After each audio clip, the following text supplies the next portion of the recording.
Hello there, my name is Matt McMahon, and I have Asperger syndrome. Having Asperger syndrome isn't easy, but at the same time, it can be pretty useful in some senses, I guess.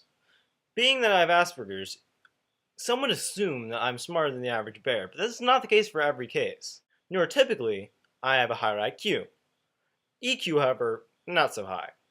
If you don't want to know what EQ is, EQ stands for emotional quotient. It's usually measured by how you can make decisions under emotional stress or other sort of things, I guess. When people think of Asperger's, they usually don't think of the positives, they think of the negatives.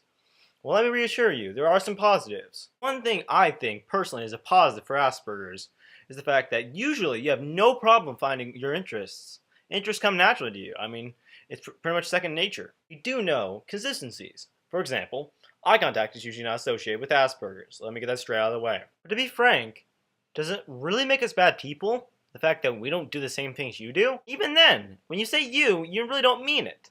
Because we all do some of these things, it's just with Asperger's it's usually more prevalent. Sorry for the rapid jump cuts, but for me, personally, I find it a lot harder to talk because of a certain thing that most people call a clutter. A clutter is not a stutter. Don't be confused. A clutter is a mental stutter, pretty much. But they are different.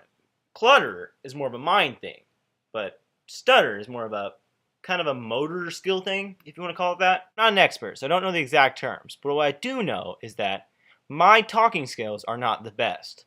It's very clear if you met me in real life. Now you may be thinking, or not thinking at all. Maybe you're dead. I don't know who you are. But the point is, Asperger's is important.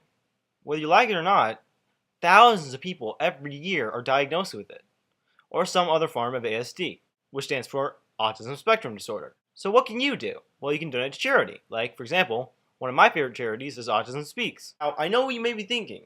Based on what I've told you, normally talking is very prevalent with people who have Asperger's. People who are lower in the spectrum of ASD normally cannot talk. So that is why the charity is called Autism Speaks. If you or anyone you know has Asperger's, autism, or any form of ASD, please talk to me. I'd love to hear your story. I mean, I just don't get why so many parents are afraid of this. It is a struggle, yes. Trust me, your child is bright no matter what. Your child has potential, and your child is not the only one. You can be assured that your child, as long as nothing bad happens, will be the brightest he can possibly be. Thank you for watching. Goodbye.